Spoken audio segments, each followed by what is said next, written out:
Hello everyone, welcome to Z chem chemistry classes. तो भाई आ गए अपने लेक्चर नंबर 5 के साथ।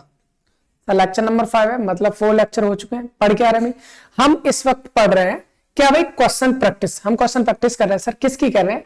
BSc first semester. भाई बीएससी सेमेस्टर 1 है, उसके लिए केमिस्ट्री के क्वेश्चन प्रैक्टिस हम कर रहे हैं सर। फर्स्ट सेमेस्टर में पहले तो ये बता दीजिए मैं कि कौन कौन से टॉपिक हैं। वैसे आपको पता होंगे क्योंकि इतने सारे लेक्चर्स हम कर चुके हैं, तो पता है। ये सारे हमारे पास लेक्चर्स हैं। Molecular polarity and weak chemical forces unit 1 है। सेकंड हमारी simple bonding theory of molecules unit 2 है। थर्ड, फोर्थ, फिफ्थ यूनिट 8 है। और इन 8 यूनिट से रिलेटेड हमारे क्वेश्चंस पूछे गए हैं, उन्हीं को हम कर रहे हैं भाई, उन्हीं को हम कर रहे हैं इस वक्त सॉल्व। और आपको बता दें अब तक हम कर चुके हैं भाई 4 लेक्चर। 4 लेक्चर का मतलब है भाई एक लेक्चर में हमने कहा था 10 क्वेश्चन हमें करने हैं, तो 4 लेक्चर का मतलब सर 40 क्वेश्चन हमारे हो चुके हैं। और अब हम करने वाले हैं क्या भाई 10 लेक्चर अगले वाले, जो 41 से लेकर कहां तक होंगे, 50 तक होंगे। यानी 41 से लेकर 50 तक के क्वेश्चंस को अब हम सॉल्व करने वाले, क्योंकि इससे पहले 40 तक के क्वेश्चंस हम कर चुके हैं सॉल्व। अगर आपने देख रखा है तो बहुत अच्छी बात है, अगर नहीं देखा है ना भाई, अगर नहीं देखा तो जाकर थोड़ा सा देख लीजिए, क्योंकि बहुत इंपॉर्टेंट और बहुत ही मेथड से हम उन चीजों को कर रहे हैं।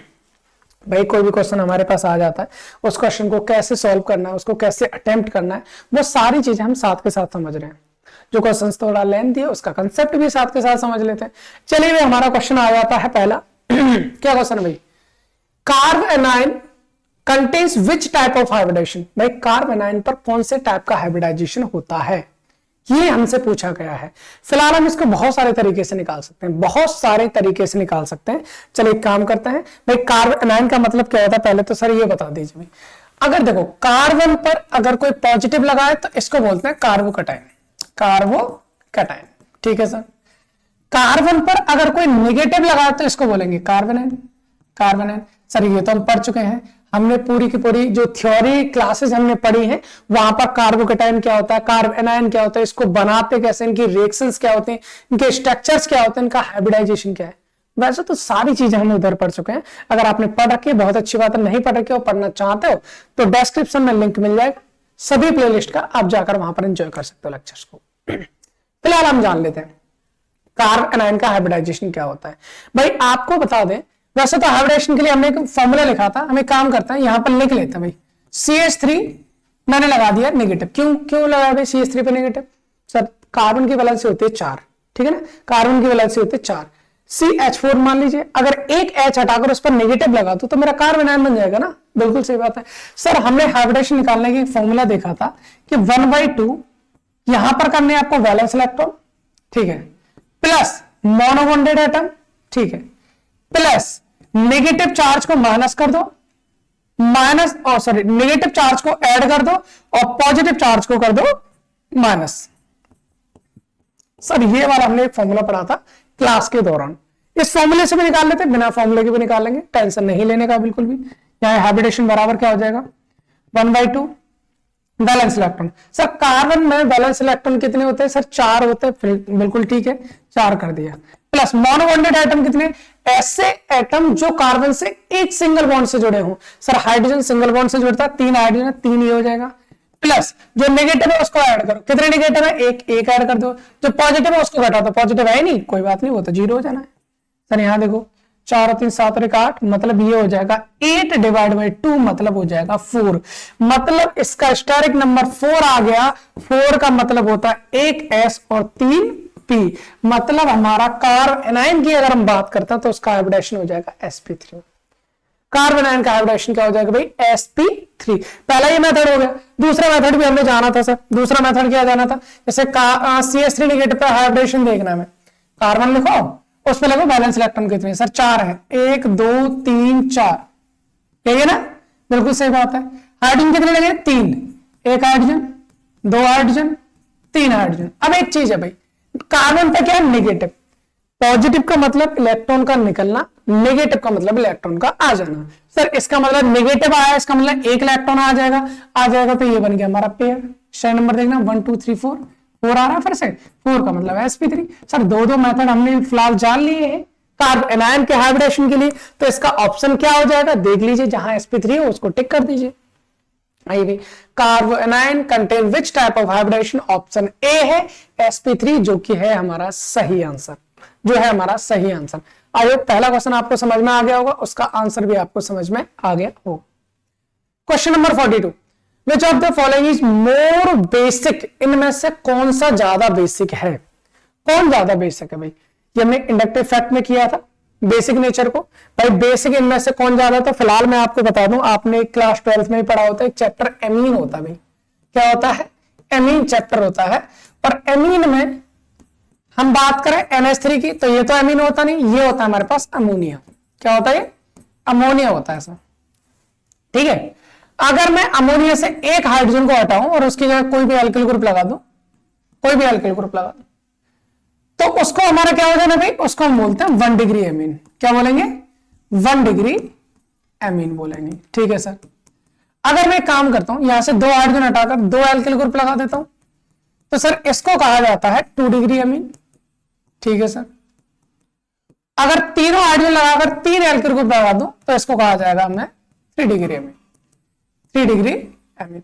आई होप इतनी बात क्लियर होगी, इसमें कोई भी प्रॉब्लम आपको नहीं आनी चाहिए। अब अगर यहां से बहुत सारे फैक्ट होते हैं, सभी फैक्टर्स होते हैं, उनको जब इंक्लूड किया जाता है, क्योंकि थ्योरी क्लास था नहीं, तो इसलिए हम क्वेश्चन सॉल्व कर रहे हैं, तो मैं आपको ट्रिक्स यहां पर बताने वाला हूं। एमीन में बेसिक नेचर आप कैसे देखोगे, तो एमीन में बेसिक नेचर वही 2 तरह का होता है। एक होता है हमारे पास 231 और दूसरा होता है 213। सर ये क्या मतलब है, ये क्या मतलब है सर, मतलब ये है 231 213 का मतलब है 2 डिग्री 3 डिग्री फिर 1 डिग्री, या 2 डिग्री 1 डिग्री फिर 3 डिग्री। सर एक किसके लिए बता दो एक बार, 2 डिग्री 3 डिग्री 1 डिग्री कब आएगा, और 2 डिग्री 1 डिग्री 3 डिग्री कब आएगा। और इनके बाद जो आता है वो आता है NH3। NH3 सबसे लास्ट में आएगा भाई, NH3 सबसे लास्ट में आना है भाई। देखो जब ये R की वैल्यू ना, R की वैल्यू, अगर R की वैल्यू मिथाइल नहीं है, इसके अलावा कुछ भी है, इसके अलावा कुछ भी है, वहां पर आपका 231 आना है। लेकिन अगर R की वैल्यू है आपकी क्या, मिथाइल, तो उसके केस में आपका आना है क्या, 213। सर दोनों को देख लो, दोनों में एक चीज नॉर्मल है, एक चीज कॉमन क्या है, कॉमन ये है हमारे पास 2 डिग्री एमीन जो होता है वो सबसे ज्यादा बेसिक होगा, वो सबसे ज्यादा बेसिक होगा। तो ये आपकी ट्रिक है, इसको आप ध्यान रखेंगे। बेसिक नेचर की बात करें तो सबसे ज्यादा बेसिक एमीन कौन सी होती है हमारी, 2 डिग्री। तो यहां पर देख लीजिए भाई, अगर ये तो अमोनिया हो गया, CH3NH2 1 डिग्री हो गया, CH3 का होल ट्वाइस NH 2 डिग्री हो गया, CH3 का होल थ्राइस N 3 डिग्री हो गया। तो अगर हम आपसे कहें कि भाई इनमें से कौन सा ऑप्शन सही होगा, इनमें से कौन सा ऑप्शन अपना ठीक होगा, तो हम कहेंगे सर ये वाला ऑप्शन ठीक हो जाएगा, ये वाला ऑप्शन ठीक हो जाएगा। कौन सा वाला, ऑप्शन नंबर सी। क्या भाई, ऑप्शन सी हो जाएगा हमारा ठीक, क्योंकि यहीं पर है हमारा क्या, 2 डिग्री एमीन, क्योंकि एक नाइट्रोजन से कितने CH3 लगे हैं, 2 एल्किल ग्रुप लगे हैं, इसलिए 2 डिग्री हो जाएगा। तो ऑप्शन हो जाएगा हमारा सी।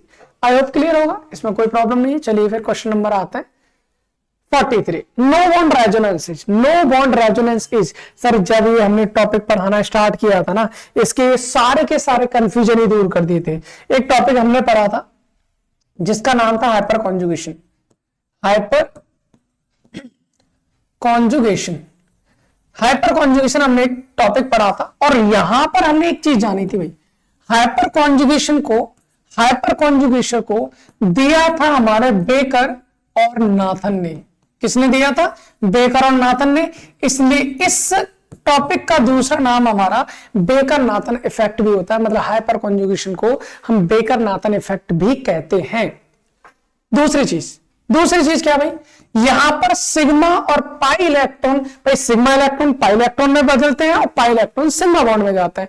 मतलब क्या, इसलिए इसको एक नाम और दिया जाता है sigma pi D localisation, sigma pi D localisation,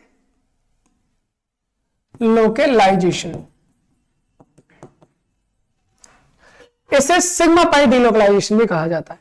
तीसरी चीज हमारी एक और होती है, और वो ये होती है कि हाइपर कॉन्जुगेशन में जब हमारा सिग्मा पाई डी लोकेलाइजेशन होता है, सिग्मा बॉन्ड जब पाई बॉन्ड में चेंज हो जाएगा तो वहां पर कोई बॉन्ड ही नहीं रहेगा। जब कोई बॉन्ड नहीं रहेगा तो उसको बोला जाता है no bond resonance, no bond resonance भी उसको कहा जाता है। ये हमने डिटेल में इस टॉपिक को वहां पर जान चुके थे। तो सर हमारा एक चीज हो गई, हाइपर कॉन्जुगेशन पूछे, बेकर नाथन इफेक्ट पूछे, सिग्मा पाई डी लोकलाइजेशन पूछे, नो बॉन्ड रेजोनेंस पूछे, चारों नाम एक ही चीज के हैं। तो हमसे ऑप्शन में देख लीजिए क्या है भाई। नो बॉन्ड रेजोनेंस क्या होता है भाई? नो बॉन्ड रेजोनेंस क्या होता है? हम सीधा सीधा कह देंगे सर नो बॉन्ड रेजोनेंस कुछ नहीं, हमारा हाइपर कॉन्जुगेशन होता है। हाइपर कॉन्जुगेशन को ही हम नो बॉन्ड रेजोनेंस के नाम से जानते हैं। ठीक है सर, कोई प्रॉब्लम नहीं, सिंपल सा क्वेश्चन था। Now come to the question number 44। क्या क्वेश्चन है sir? The number of structural isomers of C6H14। Sir C6H14 में कितने नंबर ऑफ आइसोमर्स बनेंगे? तो चलिए भाई, ये क्वेश्चन हमारा ऐसा होता है जिसको आपको करना ही करना होता है, मतलब करके ही देखना होता है। C6H14 का मतलब है जिसमें 6 कार्बन है और 14 कौन है? हाइड्रोजन है। इसके कितने स्ट्रक्चर्स आप बना सकते हो स्ट्रक्चरल, तो वो आपको पता करना है। स्ट्रक्चरल आइसोमर्स बनाना है तो 6 कार्बन का मतलब क्या है? जैसे मान लीजिए 1 2 3 4 5 6, एक तो ये बन जाएगा। आई होप आपको लाइन स्ट्रक्चर आता होगा, अगर नहीं आता होगा तो आप देख लीजिए चैनल पर लाइन स्ट्रक्चर्स भी मैंने सिखा रखे हैं आपके लिए, है ना। नाम ले मेरे को बोल दो, मैं आपको लिंक प्रोवाइड कर दूंगा। C6H14 का मतलब है 6 कार्बन, 1 2 3 4 5 6 हो गए, बिल्कुल सही सर। एक तो स्ट्रक्चर ये बन जाएगा। हमेशा याद रखना जब भी हम इस तरह के क्वेश्चंस को सॉल्व करते हैं, जितने कार्बन है मैक्सिमम कार्बन की चेन बना लो, फिर उनमें से एक एक कार्बन को कम करते जाओ। भाई 6 कार्बन है, अब एक कार्बन कम करेंगे तो कितने बचेंगे? 5। 1 2 3 4 5, ये हो गया। अब एक कार्बन बचा, अब उसको कहां लगाना है सर? चाहो तो यहां लगाओ या यहां लगाओ, तो यही बन जाना है। तो यहां तो लगा नहीं सकते, हो सकता है मैं दूसरे नंबर पे लगा दूं। इधर लगाना है, इधर लगाना है, एक ही बात थी। तो एक ये बन जाएगा, 1 2 3 4 5, और एक ये बन जाएगा। सॉरी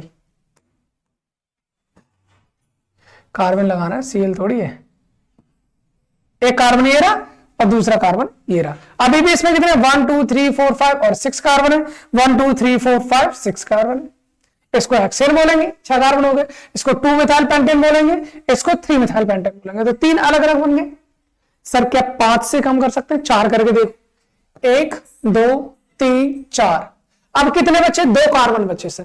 क्या मैं दोनों को एक कार्बन पे लगा दो, एक तो ये बन जाएगा, या दोनों को एक इस पे लगा दो, दूसरा इस पे लगा दो। कितने बन गए हमारे पास? 1 2 3 4 5। अब 3 कार्बन की चेन आप नहीं कर सकते, फिर हो जाएगी गड़बड़। मतलब अलग टाइप के मॉलिक्यूल्स बन जाएंगे। इसलिए C6H14 में ये केवल 5 टाइप के ही स्ट्रक्चरल आइसोमर्स बनते हैं, इसके अलावा नहीं बनते हैं। ठीक है, तो आई होप चीजें समझ में आई होगी, इसमें कोई प्रॉब्लम नहीं होनी चाहिए। तो ऑप्शन अपना क्या हो जाएगा भाई? ऑप्शन इसका हो जाएगा हमारा क्वेश्चन ऑप्शन नंबर बी, जिसमें आपको दे रखा है 5। 44 में स्ट्रक्चरल आइसोमर्स हो जाएंगे 5। ठीक है सर, अभी आते हैं क्वेश्चन नंबर 45 पर। क्या दे रखा है? Isomerism between CH3 CH2 CH2OH and CH3OC2H5। पिछली बार मुझे लगता है आया था ये question, CH3 CH2 CH2OH CH3OC2H5। क्या दिक्कत है भाई? कुछ नहीं है सर, 3 कार्बन 3 कार्बन। हाइड्रोजन कितने हैं? 3 6 और 2 8। इसमें भी कितने? 5 और 3 8। एक ऑक्सीजन एक ऑक्सीजन। सर स्ट्रक्चरल फॉर्मूला क्या है इसका? सेम है, मतलब मॉलिक्यूलर फॉर्मूला इसका सेम है। बट अगर आप देखा जाए तो यहां पर हमारा कौन है? एल्किल ग्रुप OH, मतलब ROH है, ROH है सर। ROH है तो इसको क्या बोलेंगे हम? एल्कोहल। ROH को एल्कोहल ही तो बोला जाता, बिल्कुल सही बात है। इसमें अगर आप देखो तो इधर R है, फिर O है, फिर R' है। ये अलग एल्किल है, ये अलग है, बीच में ऑक्सीजन है। तो इसको हम क्या बोलते हैं भाई? इसको बोला जाता है सर ईथर। इसको क्या बोला जाता है? ईथर। जब मॉलिक्यूलर फॉर्मूला सेम हो और फंक्शनल ग्रुप अलग अलग हो तो उसको फंक्शनल आइसोमर्स कहा जाता है, उससे हम कहते हैं फंक्शनल आइसोमर्स। तो सर कौन सा ऑप्शन हो जाना है? जरा देखिए, क्या ऐसा कोई ऑप्शन इधर है? देख क्या होगा अब तक भाई? अगर हमारे पास CH3 CH2 CH2OH एल्कोहल है, CH3OC2H5 ये हमारा ईथर है, यानी दोनों का मॉलिक्यूलर फॉर्मूला सेम है लेकिन फंक्शनल ग्रुप अलग है, इसलिए इसको हम बोलते हैं functional isomerism. Functional isomerism. I hope इतनी बात आपको समझ में आ रही होगी। ये भी सिंपल था, इसमें भी कोई प्रॉब्लम नहीं थी। चलिए हम बात करते हैं क्वेश्चन नंबर 46। क्या भी? Number of pi bonds in the following compounds CH3 C triple bond C single bond CN। चलो लिख लेते हैं पहले तो, इधर एक बार लिख लेते हैं इसको, उसके बाद सॉल्व करते हैं। क्वेश्चन आपका ये है CH3 single bond C triple bond C single bond CN, यही है ना? एक बार देखने दीजिए चेक करके, CH3 C triple bond C single bond CN। इसमें पूछा है आपसे नंबर ऑफ पाई बॉन्ड्स कितने, पाई बॉन्ड्स कितने। भाई पाई बॉन्ड क्या होता है, हमको पता है ऑर्गेनिज्म में 3 टाइप के बॉन्ड मिलते हैं, single bond, double bond, triple bond. Sir single bond में सिग्मा बॉन्ड होता है, डबल बॉन्ड में एक सिग्मा एक पाई होता है, ट्रिपल बॉन्ड में एक सिग्मा और 2 पाई बॉन्ड होते हैं। इतना तो पता है ना भाई, बिल्कुल पता है। इसका स्ट्रक्चर्स देखो भाई, यहाँ कार्बन है, कार्बन से 3 हाइड्रोजन लगे और हाइड्रोजन हमेशा सिंगल बॉन्ड से लगते हैं, कोई प्रॉब्लम नहीं है, single bond carbon.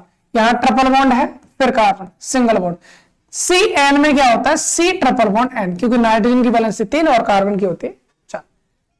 Pi bond पूछा ना, तो पाई कहां मिलेगा भाई, यहाँ डबल बॉन्ड होगा या ट्रिपल बॉन्ड होगा, यहाँ तो सिंगल है, यहाँ तो मिलना नहीं। इस ट्रिपल बॉन्ड में 1 सिग्मा 2 पाई, इसमें भी 1 सिग्मा 2 पाई। सर 2 पाई इधर 2 पाई इधर, ओवरऑल कितने पाई बॉन्ड हो गए, 4 पाई बॉन्ड हो गए। सर 4 पाई बॉन्ड हो गए, तो जरा देख लीजिए इधर 4 है, ऑप्शन नंबर डी जो हो जाना है आपका सही आंसर। ठीक है sir. Now come to the question number 47। कोई प्रॉब्लम तो होनी नहीं चाहिए कि बहुत आसान तरह के क्वेश्चंस आते हैं और ये सब हम कर भी चुके हैं बहुत सारी चीजें ना। तो which is soluble in water, इनमें से कौन सा वाटर में सॉल्युबल है, ये क्वेश्चन थोड़ा सा बहुत अच्छा है। कौन सा इनमें से वाटर में सॉल्युबल है, तो पहली बात तो ये बता दें आपको कौन कहां सॉल्युबल होता है। लाइक डिजॉल्व्स लाइक, एक स्टेटमेंट होता है, लाइक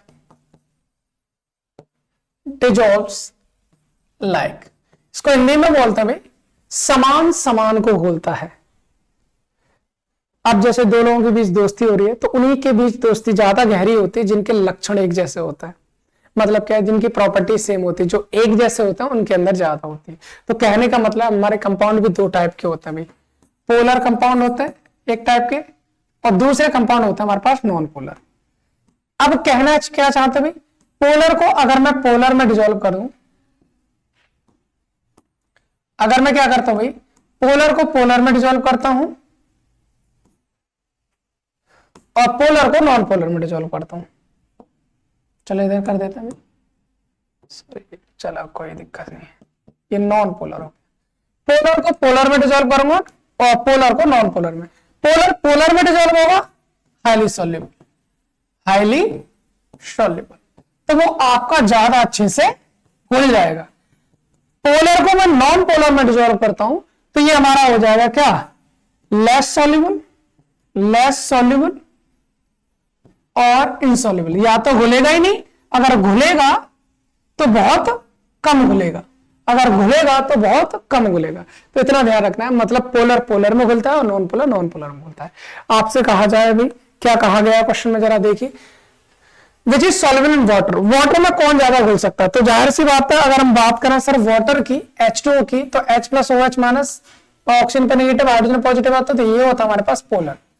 ये कंपाउंड क्या होगा हमारे पास, पोलर है। सर पोलर है तो इसमें कौन घुलेगा, पोलर ही घुलेगा। जरा इधर देखिए, पहला ऑप्शन है बेंजीन, बेंजीन।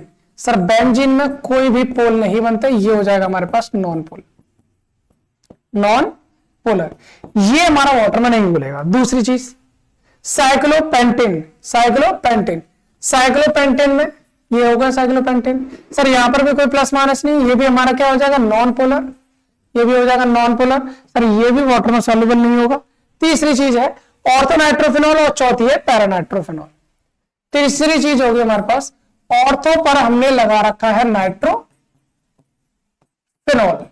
दूसरा है पैरा पे लगा रखा है नाइट्रो, और यहां हो जाएगा हमारा फिनॉल OH।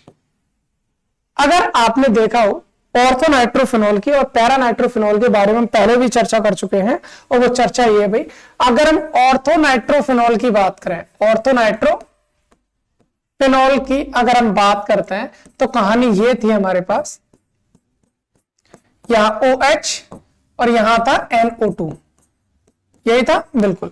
यहां हमने बताया था कि हाइड्रोजन और ऑक्सीजन के बीच, हाइड्रोजन और ऑक्सीजन के बीच बनता है हमारा intramolecular hydrogen bond, intramolecular hydrogen bond. अगर ये घुलेगा भी तो बहुत कम क्वांटिटी में घुलेगा, क्योंकि बॉन्डिंग इसकी अपने आप में रह रही है, तो मॉलिक्यूल अकेला रहना चाहता है। लेकिन अगर हम बात करें पैरानाइट्रोफिनॉल की, किसकी बात करें भाई? अगर हम बात करते हैं पैरानाइट्रोफिनॉल की, पैरानाइट्रोफिनॉल, तो पैरानाइट्रोफिनॉल की कंडीशन ये है कि हमारे पास रिंग, यहां OH बोल दीजिए, OH, और यहां पर NO2 कुछ, इन दोनों के बीच हाइड्रोजन बॉन्डिंग नहीं हो सकती। लेकिन जो आगे हमारे पास कौन होगा भाई? H2O, OHH। तो यहां पर नेगेटिव, यहां पॉजिटिव, यहां पर पॉजिटिव और यहां नेगेटिव, तो इनके बीच में क्या होगी? Hydrogen bonding. ये हो जाएगी हमारे पास intermolecular hydrogen bonding. Sir water के मॉलिक्यूल जो होते हैं, वाटर के जो मॉलिक्यूल्स होते हैं वो क्या करते हैं भाई? वाटर के मॉलिक्यूल, सर वाटर के जो मॉलिक्यूल्स होते हैं वो पैरानाइट्रोफिनॉल के साथ हाइड्रोजन बॉन्ड बना लेते हैं, और हाइड्रोजन बॉन्ड बनाने की वजह से पैरानाइट्रोफिनॉल जो होता है वो वाटर में हो जाता है सॉल्युबल। ठीक है, तो इतनी सी कहानी थी, इसमें कोई प्रॉब्लम नहीं थी, आसान सा क्वेश्चन था, हो गया है अपना। Now come to the question number 48। The most stable conformation of cyclohexene. Cyclohexene के कन्फर्मेशन को मैं आपको बता दूं। साइक्लोहेक्सिन जो होता है, अगर हम यहां पर बात करें साइक्लोहेक्सिन, फॉर्मूला हमारा ये होता है, चार टाइप के कन्फर्मेशनल स्ट्रक्चर्स दिखाता है। कौन कौन से होते हैं sir? Chair form, boat form, half chair, और हम बोल सकते हैं इसको ट्विस्टेड बोट, है ना। तो इसमें से अगर हम बात करें तो आपको इसमें से कौन सी वाली ज्यादा स्टेबल है, कौन सी कम है, तो मैं आपको यहां पर डायरेक्ट बता देता हूं। चेयर फॉर्म आपकी सबसे ज्यादा स्टेबल होगी, उसके बाद आती है आपकी ट्विस्ट बोट, फिर उसके बाद आती है बोट, और सबसे लास्ट आती है हाफ चेयर। तो आपको यहां पर याद रखना है, ये वाला ऑर्डर आपको याद रखना है एनर्जी का। किसका याद रखना है? ये एनर्जी के लिए ऑर्डर याद रखना है कि आपका सबसे ज्यादा, सॉरी एनर्जी नहीं, क्या बोल दिया मैंने, स्टेबिलिटी के लिए, stability. The most stable is chair, उसके बाद ट्विस्ट बोट, फिर बोट, और फिर हाफ चेयर, ये स्टेबिलिटी के लिए। अगर यहीं पर हम एनर्जी की बात करें, अगर यहीं पर हम बात करते हैं किसकी भाई? एनर्जी की, तो एनर्जी के लिए ऑर्डर क्या हो जाएगा वो मैं आपको बता देता हूं यहां पर, है ना। एनर्जी के लिए ऑर्डर हो जाएगा हमारा ये, जस्ट अपोजिट। एनर्जी के लिए ऑर्डर ये हो जाएगा, सबसे ज्यादा एनर्जी हाफ चेयर, फिर बोट, फिर ट्विस्ट बोट, और फिर हो जाएगा हमारा चेयर। ये है हमारे एनर्जी के लिए, क्योंकि भाई जो सबसे ज्यादा स्टेबल है उसकी एनर्जी कम होती है, और जो हमारा कम स्टेबल होता है उसकी एनर्जी ज्यादा होती है। ठीक है, तो ये हो गया हमारा, इसमें ध्यान रखना। तो सबसे हाईएस्ट स्टेबिलिटी किसकी होती है? हमारे चेयर फॉर्म की। तो यहां पर आपसे पूछा था मोस्ट अनस्टेबल कन्फॉर्मर्स, उसने पूछा मोस्ट अनस्टेबल, स्टेबल नहीं पूछा, unstable conformers of the cyclohexene. सबसे कम स्टेबल कौन सा है? तो सबसे कम स्टेबल कौन सा है? हाफ चेयर है। तो यहां पर आप लिख दीजिए the most unstable conformer is half chair. Half chair है, ये रहा sir option D, option D is the right answer. ठीक है, ओके सर, कोई प्रॉब्लम नहीं। क्वेश्चन नंबर 48 हो चुका। अब आ जाइए अपना क्वेश्चन नंबर 49 पर। Question number 49, how many structure isomers are possible for. देखो फिर से वही क्वेश्चन आ गया, C4H9Br। अभी अभी हमने एक टाइप का क्वेश्चन सॉल्व किया था इस टाइप का, C4H9Br के कितने स्ट्रक्चरल आइसोमर्स बन सकते हैं। तो मैंने क्या कहा था, जितने कार्बन है उतने नंबर की चेन बनाओ, 1 2 3 4। Br लगाना है इस पर, सर Br लगाना है तो मैं नंबर 1 पे Br लगा सकता हूं, या फिर मैं नंबर 2 पे Br लगा सकता हूं। यहां लगा तो 1 ब्रो में, यहां लगा 2 ब्रो में, यहां लगाएंगे फिर से 2 ब्रो में हो जाएगा, यहां से 1 हो जाएगा, तो ये तो सेम ही हो गई। 4 की बन जाए तो इससे एक कार्बन कम कर दो, 3 की हो गई सर, 3 है तो एक 4 कार्बन लगाना है, तो चौथा यहां लगा दीजिए, हो गया। अब Br लगाना है, एक Br यहां लगा सकते हैं, बिल्कुल सही बात है। बाकी ये तीनों कार्बन एक जैसे, इनमें से कहीं पर भी कोई भी Br लगा दो, एक ये बन जाएगा। तो ओवरऑल 1 2 3 4 आपके 4 स्ट्रक्चरल आइसोमर्स यहां पर बन जाने हैं। यहां पर कितने बन जाने भाई? 4 स्ट्रक्चरल आइसोमर्स आपके बन जाने हैं, और ऑप्शन हो जाएगा आपका क्वेश्चन नंबर 49 का C, option C is the right answer. Okay, now come to the question number 50। 50 number question पे आ चुके हैं। Which of the following carbonium ion will be most stable, इनमें से कौन सा ज्यादा स्टेबल होता है भाई आपको। चलिए इस क्वेश्चन को पहले लिखते हैं, उसके बाद सॉल्व करते हैं, ठीक है।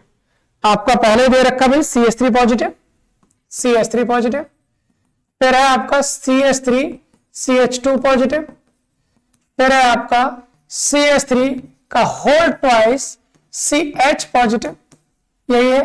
और क्या भाई, और क्या है, फिर आपका CH2 डबल बॉन्ड, बिल्कुल ठीक है, CH2 double bond CH, single bond CH2, और यहां पर है पॉजिटिव। भाई आप एक चीज देखोगे, क्या देखोगे, ये 2 डिग्री है, ये 1 डिग्री है, आप इसको 0 डिग्री बोल लो या फिर इसको हम 1 डिग्री भी बोल देते, कोई प्रॉब्लम नहीं है ना।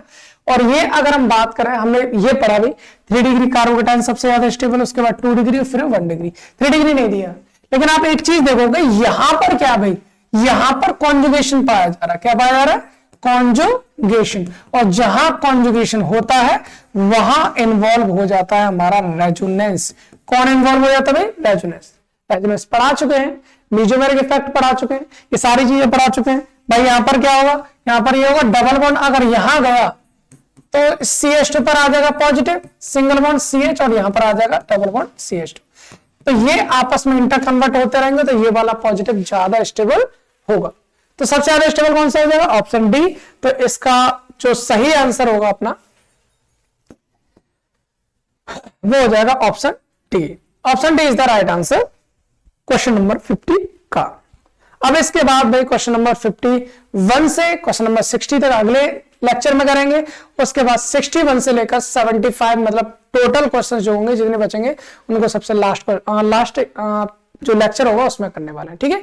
तो चलिए फिर, अब तक तो जो करना था हम कर चुके हैं। अब मिलते हैं अगले लेक्चर में नए क्वेश्चंस के साथ, नए इंटेंशन के साथ, और बस आपको एक काम करना है कि लेक्चर को शेयर करना है। Thanks for watching.